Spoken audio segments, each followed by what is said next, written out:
My daughter says to leave home. The envelope sat on my kitchen table like a bomb waiting to explode. Certified mail, legal letterhead, the kind of correspondence that changes everything in the span of 30 seconds it takes to read it. My daughter says to leave home. I spoke the words aloud to the empty room, testing how they sounded in the air of the house where I'd lived for 62 years, where I'd brought her home as a pink screaming bundle, where I'd kissed her scraped knees, helped her with homework at this very table, and watched her graduate valedictorian from the living room window as she posed for pictures in our front yard. The late afternoon sun slanted through my faded kitchen curtains, casting everything in that golden light that photographers call magic hour.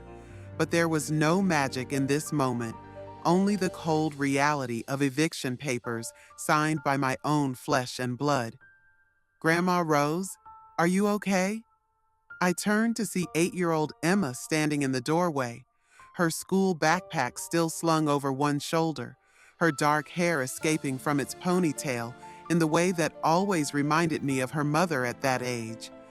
My granddaughter's eyes, my eyes passed down through generations, were wide with the kind of concern that children shouldn't have to carry. Come here, sweetheart, I said, quickly folding the papers and tucking them into my apron pocket. Grandma's just fine. How was school today? But Emma was too smart, too perceptive. She'd inherited that from our family, too. She dropped her backpack and walked slowly toward me, her small sneakers squeaking against the old linoleum floor that I'd been meaning to replace for the past 15 years. You look sad, Grandma. Were you crying? I reached out and pulled her into my arms, breathing in that sweet scent of childhood, strawberry shampoo and playground dirt, and the faintest trace of the peanut butter sandwich I'd packed for her lunch. She fit perfectly against me, the way children do when they still believe their grandparents can fix anything. Sometimes grown-ups get sad about complicated things, I said, smoothing down her hair. But you know what always makes me feel better? What? Telling stories, especially stories about when I was a little girl just like you. Emma pulled back to look at me, her face lighting up the way it always did when I promised a story. She climbed onto my lap, still small enough at 8 to curl up like a cat, and settled against my chest. Tell me about when you were little, Grandma Rose. Tell me about the olden days. I laughed despite everything, the sound echoing in the kitchen where 3 generations of women had shared their hopes and fears. The olden days, huh? Well, let me think.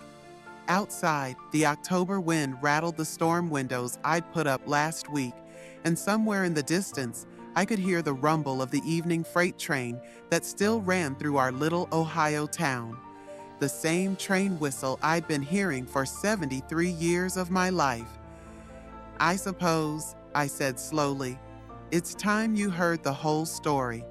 About how your old grandma survived the Great Depression, lost everything twice, and still managed to build the life that brought us to this moment, sitting here together. Emma nestled deeper into my arms, and I felt the weight of all my years settling around us like a familiar quilt. The house creaked and sighed around us, full of memories and ghosts, and the echoes of all the stories these walls had witnessed. It all started, I began, in 1935, when I was just 7 years old and the world felt like it was ending. I can still remember the sound of my mother crying behind the closed bedroom door, I began, my voice taking on the rhythm of a storyteller who has carried these memories for decades. It was a sound that made my stomach hurt, because mothers weren't supposed to cry. At least, that's what I believed when I was 7. Emma's small hand found mine, her fingers tracing the age spots and wrinkles that mapped out 7 decades of living. We lived in a little house on Maple Street, just 6 blocks from here. Your great-grandfather worked at the steel mill, and every morning he'd walk to work carrying his lunch pail and whistling. He had the most beautiful whistle, Emma. He could make it sound like bird songs. The memory shimmered to life like heat waves rising from summer pavement. A small girl with dark braids and patched overalls sat on the front porch steps, watching her father stride down the street. The sun was just coming up over the rooftops, and the air smelled like coal smoke and the promise of another day. Her father turned at the corner and waved, his lunch pail glinting in the early light. That was the last morning she would ever see him walk to work. "What happened, Grandma?" Emma whispered, as if she already knew the story wouldn't end with whistling and lunch pails. I sighed, feeling the old ache in my chest that never quite went away. "The mill closed down, sweetheart. One day it was there, providing jobs for half the men in town, and the next day it was just gone. Locked gates and empty parking lots. Like when the toy store closed at the mall?" Yes, but imagine if every store at the mall closed and your daddy couldn't find work anywhere else, no matter how hard he looked. Emma's eyes grew wide, trying to comprehend a world where parents couldn't simply find new jobs. My father looked for work every single day for months. He'd put on his one good shirt and walk from business to business, hat in hand, asking if anyone needed help. I used to follow him sometimes, staying far enough behind that he wouldn't see me, and I watched grown men, strong men like my father, get turned away from every door. The scene shifted, memories layering like double-exposed photographs. 7-year-old Rose hid behind a lamppost, watching her father emerge from Murphy's hardware store, his shoulders sagging with defeat. She saw him stop in the alley between the store and the barber shop, lean against the brick wall, and put his face in his hands. When he straightened up and continued walking, she noticed he'd stopped whistling. "The day we lost the house," I continued, my voice growing softer, "was the day I learned that sometimes the people we love most have to make impossible choices." Emma sat up straighter in my lap. "You lost your house? Like someone took it away?" "The bank took it, honey. When people can't pay their mortgage, the bank has the right to take the house back. It's called foreclosure." The word hung between us, heavy with implications that I hoped Emma wouldn't fully understand for many years yet. I remember standing on the sidewalk, watching strangers carry our furniture out the front door. My mother held my baby brother, your great-uncle Jimmy, who died in the war, and she kept apologizing to me over and over. "I'm sorry, Rose. I'm so sorry, baby." But I didn't understand what she was apologizing for. I thought it was somehow my fault. "Where did you go?" Emma asked, her voice small. "When you didn't have a house anymore?" I smiled, remembering one of the few bright spots in those dark days. "We went to live with the Kowalski family. They lived in a 2-bedroom house on the other side of town, but when they heard we had nowhere to go, Mrs. Kowalski showed up at our door with a pot of soup and an invitation." The memory bloomed warm and golden. A woman with flour-dusted hands and kind eyes stood in the doorway, speaking in accented English to Rose's mother. "You come stay with us," she said firmly. "We make room," is what neighbors do. The Kowalski house smelled like cabbage and baking bread, and the soap Mrs. Kowalski made from kitchen scraps. There were already 6 people living in those 2 bedrooms, but somehow they made space for 3 more. Mrs. Kowalski was an immigrant from Poland, I told Emma. She'd left everything behind to come to America, so she understood what it meant to lose everything and have to start over. She took us in like we were her own family. That was really nice of her. More than nice, sweetheart. It was grace, pure, simple grace.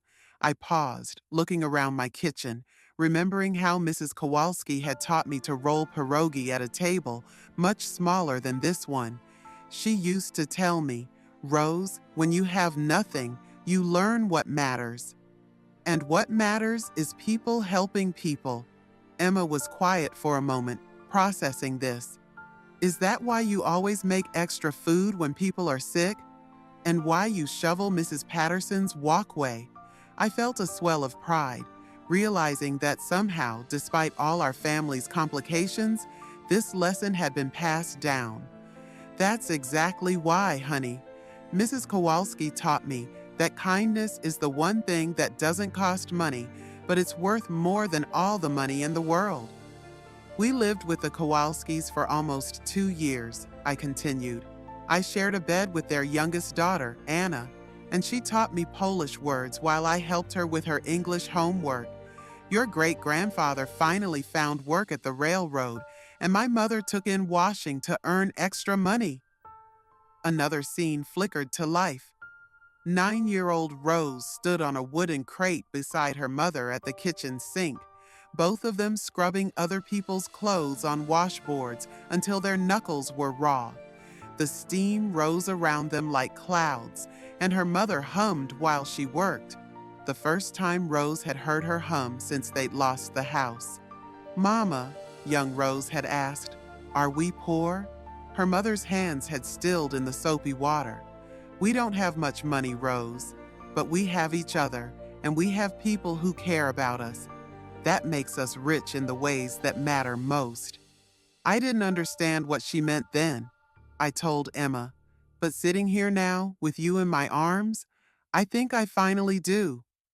"Tell me about when you met Grandpa," Emma said, settling back against my chest. She'd heard bits and pieces of this story before, but never the whole truth. My heart gave its familiar flutter at the mention of Frank, even though he'd been gone for 12 years now. "I was 15 when I first saw your grandfather, and he was the most beautiful boy I'd ever laid eyes on." Emma giggled. "Boys aren't beautiful, Grandma." "Oh, but Frank was," I insisted, smiling at the memory. He had dark hair that curled just a little bit at his collar, and these incredible blue eyes that looked like the sky just before a summer storm. And when he smiled, I shook my head. When Frank Delacroix smiled, it was like the whole world got a little bit brighter. The scene unfolded like a movie I'd watched 1,000 times. 15-year-old Rose stood behind the counter at Murphy's hardware store, where she'd been working after school since she turned 14.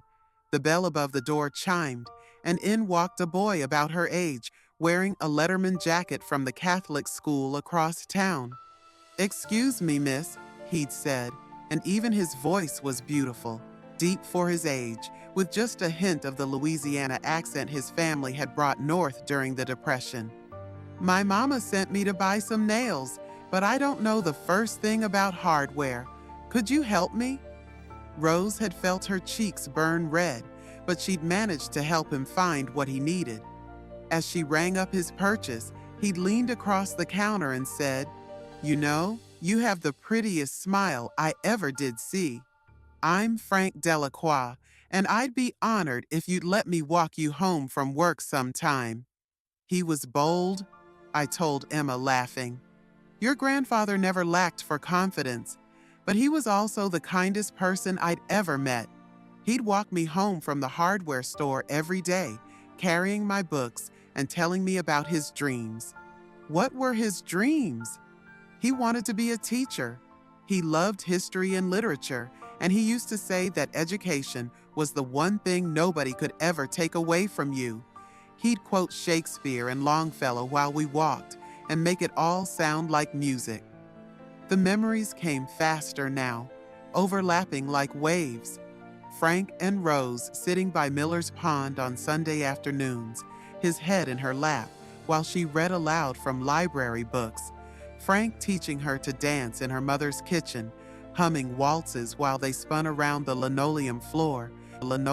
Frank working double shifts at his father's garage to save money for college, his hands always stained with motor oil, but still gentle when he touched her face. "When did you get married?"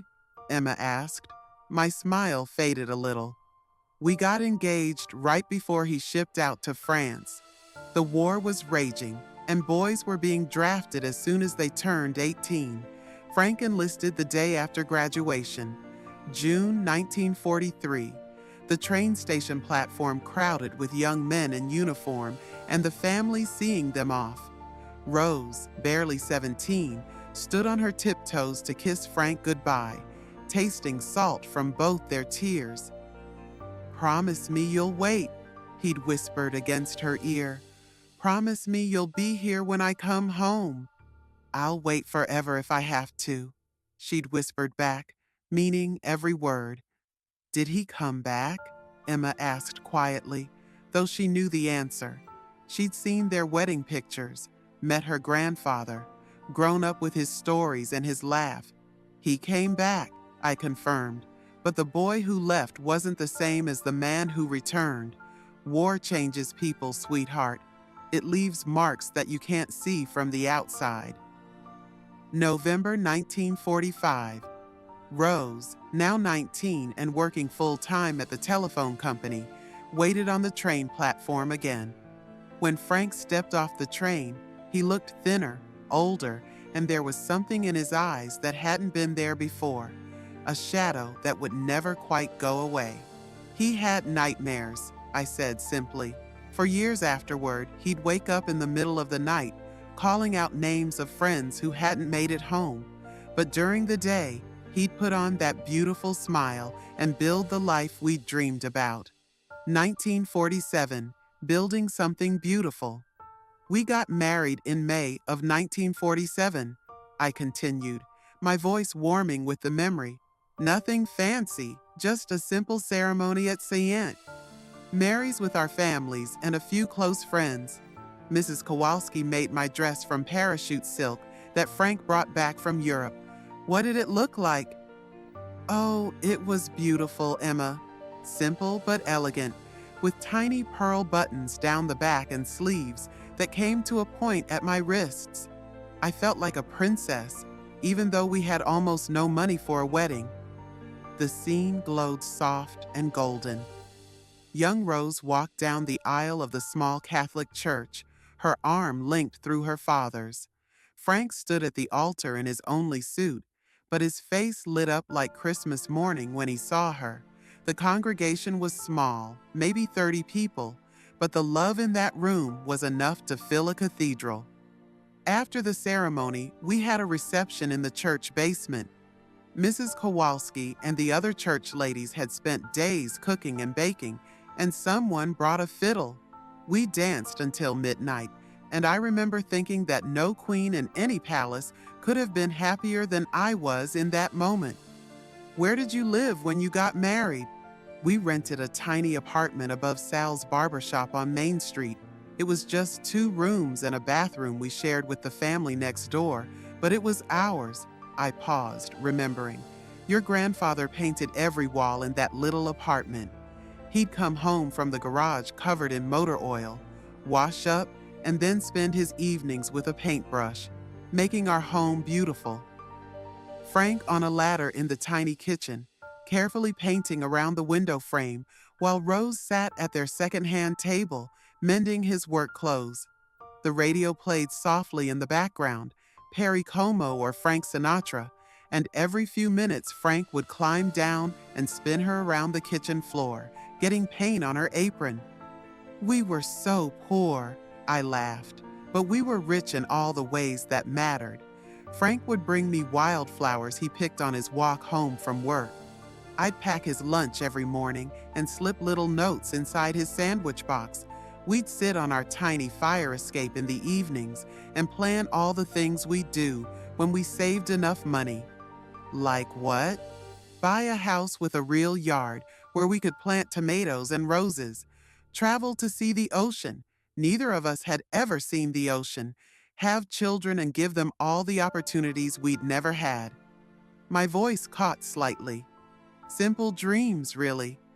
But they felt enormous to us. Emma looked up at me with those perceptive eyes. "Did all your dreams come true, Grandma?" I considered the question carefully, looking around the kitchen that Frank and I had remodeled with our own hands 35 years ago, thinking about the garden out back where we'd grown vegetables and flowers for decades. remembering the trips to California and Florida where we'd finally seen those oceans we'd dreamed about. Most of them, I said finally, the important ones. 1951, the miracle of new life. Tell me about when Mommy was born, Emma said, though I could hear the complication in her voice. At 8, she was old enough to sense the tension between her mother and me, even if she didn't understand it. Oh, sweetheart, I sighed, feeling the familiar mix of joy and heartbreak that always came with thoughts of Linda's birth. The day your mother was born was the happiest day of my life up until then. October 15th, 1951, St. Margaret's Hospital. Rose gripped Frank's hand as another contraction hit, harder than the last one. They'd been waiting 4 years for this moment, through 2 heartbreaking miscarriages that had left them wondering if they'd ever be parents. I was in labor for 18 hours, I told Emma. Your grandfather wore a path in the hospital waiting room floor, pacing back and forth like a caged tiger. This was back when fathers weren't allowed in the delivery room, so all he could do was wait and worry. Was it scary, terrifying, and wonderful all at the same time? When the doctor finally placed your mother in my arms, she was the most perfect thing I'd ever seen. Tiny fingers and toes, a little rosebud mouth, and these serious dark eyes that seemed to take in everything around her. The hospital room dimmed for evening, with Frank sitting beside the bed holding his daughter for the first time. His big, work-roughened hands looked enormous against the baby's delicate frame, but he held her like she was made of spun glass. "What's her name gonna be?" the nurse had asked. Frank and Rose had looked at each other, communicating without words the way married couples do. "Linda," Frank had said softly. "Linda Rose Delacroix." "After you, Grandma?" Emma asked. The Rose part, yes. Linda was Frank's choice. It means beautiful in Spanish, and he said she was the most beautiful thing he'd ever seen. I paused, remembering those early years when Linda was small and our little family felt complete and perfect. She was such a bright baby, Emma. Always watching, always listening. She started talking early and asking questions about everything. Why is the sky blue? Where do birds go when it rains? How do flowers know when to bloom? 3-year-old Linda in the backyard of their first house, a small Cape Cod they'd finally saved enough to buy, chasing fireflies in her nightgown while Frank played guitar on the back steps and Rose hung laundry on the line in the fading daylight. She loved books from the very beginning. I'd read to her every night, and by the time she was 4, she was trying to read to me. Your grandfather built her a little bookshelf for her bedroom, and she'd arrange and rearrange her books like they were treasures. She still loves books, Emma said quietly. She reads every night before bed. I know she does. I smiled, feeling a pang of longing for the days when Linda would share her reading discoveries with me, when we'd spend hours at the library together, when she'd ask my opinion about everything from school projects to boy troubles. What happened, Grandma? Why is Mommy mad at you? The question I'd been dreading, delivered with the innocent directness that only children possess. I looked down at Emma's trusting face and wondered how to explain 40 years of accumulated hurts and misunderstandings, how to make an 8-year-old understand that sometimes love isn't enough to bridge the gaps that grow between people. Sometimes, sweetheart, people who love each other very much can still hurt each other's feelings. Your mother and I, we see some things differently, and over the years, those differences got bigger instead of smaller. But you still love her, right? With all my heart, I said immediately. Every single day of my life. Then why does she want you to leave your house? I felt the weight of the eviction notice in my apron pocket, the legal language that translated to the end of everything familiar. How do you explain to a child that her mother believes her grandmother is too old to live alone safely, that the house is too much for one person to maintain, that assisted living would be better for everyone involved. Your mother thinks I'd be happier somewhere else, I said carefully, somewhere with other people my age, where I wouldn't have to worry about taking care of such a big house. Emma was quiet for a long moment, processing this. Then she said, with the clarity that children sometimes possess, "But this is your home. All your memories are here, out of the mouths of babes." "Yes," I said simply, "they are." 1968, When Dreams Collide. Your mother was 17 when everything changed between us, I began, settling into the part of the story that still made my chest ache even 5 decades later. It was 1968, and the whole world felt like it was turning upside down. There was a war going on that nobody understood. Young people were protesting everything, and music and fashion and ideas about life were all changing so fast that your grandfather and I felt like strangers in our own country. The scene materialized with painful clarity. 17-year-old Linda burst through the kitchen door, her long hair wild from running, her peasant skirt swirling around her legs. She'd been at another protest meeting, another gathering of young people who believed they could change the world with passion and determination. "Mom, Dad, I need to tell you something," she'd announced, her eyes bright with excitement and defiance. Frank looked up from his evening paper, his reading glasses perched on his nose. "What's that, honey?" "I'm not going to college next fall. I'm going to California with Michael and some friends. We're going to join a commune and live off the land and show the world that there's a better way to live than this materialistic capitalist nightmare we're trapped in." The silence that followed was deafening. I had been so proud of Linda's acceptance to the state university, I told Emma. She'd worked so hard in school, earned a partial scholarship, and Frank and I had been saving every penny to pay for the rest. College had been the dream we'd held on to through all the lean years, that our daughter would have opportunities we never had. "What's a commune, Grandma?" "A group of people who live together and share everything: money, food, chores, child rearing." The idea was to create a more equal, peaceful way of life. It wasn't necessarily a bad thing, but to your grandfather and me, it sounded like Linda was throwing away everything we'd sacrificed to give her. The argument that followed had shaken the foundations of their small house. Frank, usually the calm one, had shouted about responsibility and wasted opportunities. Rose had cried and pleaded, trying to understand how their studious, ambitious daughter had become this passionate stranger.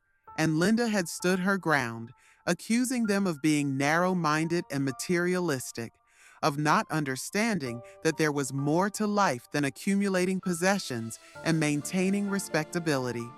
"She left 2 weeks later," I said quietly, packed everything she owned into a duffel bag, and climbed into Michael's painted van with 3 other kids we'd never met. She was going to hitchhike across the country to find herself. Did she find herself? I smiled despite the pain of the memory. In her own way, yes. But it took longer than any of us expected. Letters came sporadically from California, then Colorado, then New Mexico. Linda wrote about living in teepees and growing organic vegetables and learning about Native American spiritual practices. She wrote about Michael leaving her for another girl, about discovering she was pregnant, about deciding to keep the baby and raise it as part of the communal family. She was gone for almost 3 years, I continued. 3 years where I lay awake every night, wondering if she was safe, if she had enough to eat, if she'd ever forgive us for the things we'd said when she left. "Is that when Uncle Tommy was born?" Emma asked. She'd met her uncle a few times, though he lived in Oregon now and rarely visited. "Yes, Tommy was born in a commune in Colorado, delivered by a midwife in a cabin without electricity or running water. Linda sent us a letter with a picture. This tiny baby with a shock of dark hair, and Linda looking so thin and tired, but happy. Rose had carried that photograph in her purse for months, showing it to anyone who would listen. "This is my grandson," she'd say proudly, not mentioning the circumstances of his birth or the daughter who hadn't spoken to her in over a year. When did she come home? When Tommy was 2 and Linda realized that idealism doesn't pay for medical bills or provide stability for a growing child. She called us from a bus station in Denver, crying so hard I could barely understand her. "Mom," she said, "I think I made a mistake. Can I come home?" The bus pulled into the Greyhound station at 2 a.m. on a cold March night. Frank and Rose waited on the platform, their breath visible in the frigid air, watching passengers disembark. When Linda finally appeared, carrying a sleeping toddler and looking older than her 20 years, Rose felt her heart break and mend simultaneously. "Your grandfather and I drove through the night to bring them home," I told Emma. Tommy was so little, and Linda was exhausted and scared and trying so hard to be brave. We brought them back to this house, set up the nursery in what had been Linda's bedroom, and tried to figure out how to be a family again. Were you mad at her? Disappointed, maybe?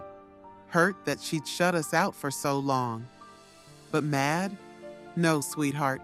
When you love someone the way I loved your mother, you're just grateful to have them back safe. But even as I said it, I knew it hadn't been that simple. There had been anger, mine at Linda's choices, hers at what she saw as our judgment and disapproval.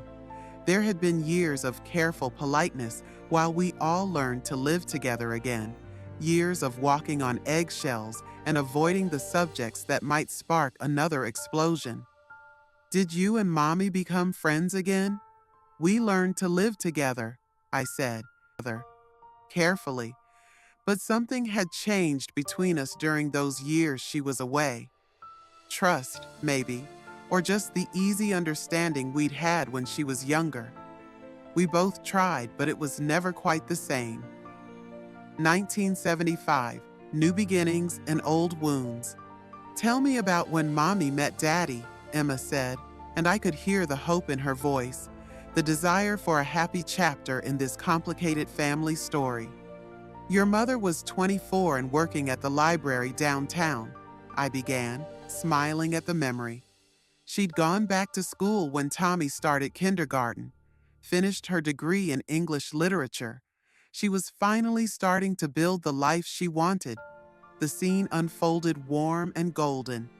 Linda sat at the reference desk, her hair pulled back in a neat bun, helping an elderly gentleman locate genealogy records. She wore a simple blue dress that Rose had helped her sew, and she looked more settled than she had since her return from California. Your father was a reporter for the local newspaper then, working on a story about the city's plans to tear down the old Carnegie Library building. He needed historical information, and Linda was the one who helped him research it. Was it love at first sight? Your father certainly thought so, I laughed. He told me later that the moment Linda looked up from those old city records and smiled at him, he knew he was going to marry her. It took Linda a little longer to come around to the idea. David Morrison was everything Michael hadn't been: steady, responsible, educated, and completely smitten with Linda from their first meeting. He came back to the library 3 times that week, ostensibly researching different stories, but really just hoping to talk to the beautiful librarian with the serious dark eyes and the quick smile. Linda was wary of getting involved with anyone, I continued. Tommy was her whole world, and she'd been hurt badly by Michael's abandonment. But David was patient and persistent. He'd bring her flowers, take her and Tommy to the park, help with bedtime stories when he came to pick her up for dates. Did you like Daddy? Oh, Emma, I adored your father from the moment Linda brought him home for dinner. He was polite and funny and clearly crazy about your mother, And the way he was with Tommy, I paused, remembering. David never tried to replace Tommy's father, or discipline him, or change their relationship. He just became this wonderful presence in both their lives. Sunday dinner at the Delacroix house, David helping 5-year-old Tommy build a fort out of couch cushions while Linda and Rose finished cooking. Frank carving the roast and telling stories about his days at the railroad. David listening with genuine interest and asking thoughtful questions. The kitchen full of laughter and conversation and the comfortable chaos of family. They got married in the summer of 1976, I continued. A beautiful ceremony in the backyard of this house, with white roses from my garden and your grandfather playing guitar while they exchanged vows. Tommy was the ring bearer, so proud in his little suit. Linda in a simple white sundress, her hair crowned with baby's breath from Rose's garden. David in a navy suit, his eyes never leaving Linda's face as they spoke their vows under the arbor Frank had built from wood left over from a carpentry project. The whole backyard transformed with white lights strung between the trees and tables borrowed from the church. It was one of the happiest days of my life, I said softly. Seeing Linda so genuinely happy, watching David officially become part of our family, knowing that Tommy would have the stable father figure he'd never had. For a few years there, everything felt perfect. When was I born? You came along in 1985, when your mother was 34 and had been trying to have another baby for almost 10 years.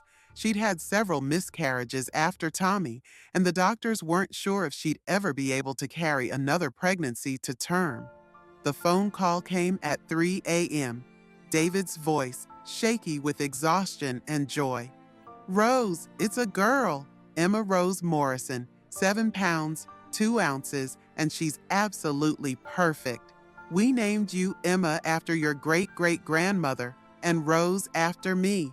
You were this miracle baby that none of us were sure would ever arrive, and when you did," I hugged Emma tighter. "When you did, you brought so much light into all our lives. Even Mommy's, especially your mother's. Linda had always been a wonderful mother to Tommy, but with you, she seemed to relax into it in a way she never had before. Maybe because she was older, more settled. Maybe because David was there to share the responsibility.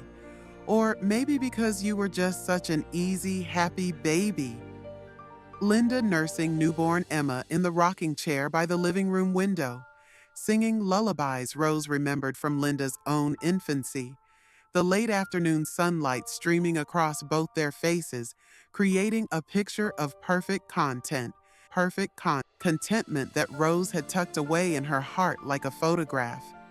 "Those were good years," I said, looking around the kitchen where we'd celebrated so many birthdays and holidays and ordinary Tuesday night dinners. You and Tommy and your parents living just across town, Sunday dinners here every week, holidays that filled this house with voices and laughter. Your grandfather retired from the garage and spent his days puttering in the garden and building birdhouses. I volunteered at the hospital and helped with the church bazaar and felt like the luckiest grandmother in the world. What changed, Grandma? Why did it stop being good? The question hung in the air between us, loaded with the weight of all the years that had followed. Outside, the evening shadows were growing longer, and I could hear the distant sound of children playing in the park 2 blocks away. Normal sounds of a normal evening in a normal town, where families weren't falling apart over pride and misunderstandings and the inevitable passage of time. "Sometimes," I said slowly, "people grow in different directions, even when they love each other. Your mother started to see me as old-fashioned, set in my ways.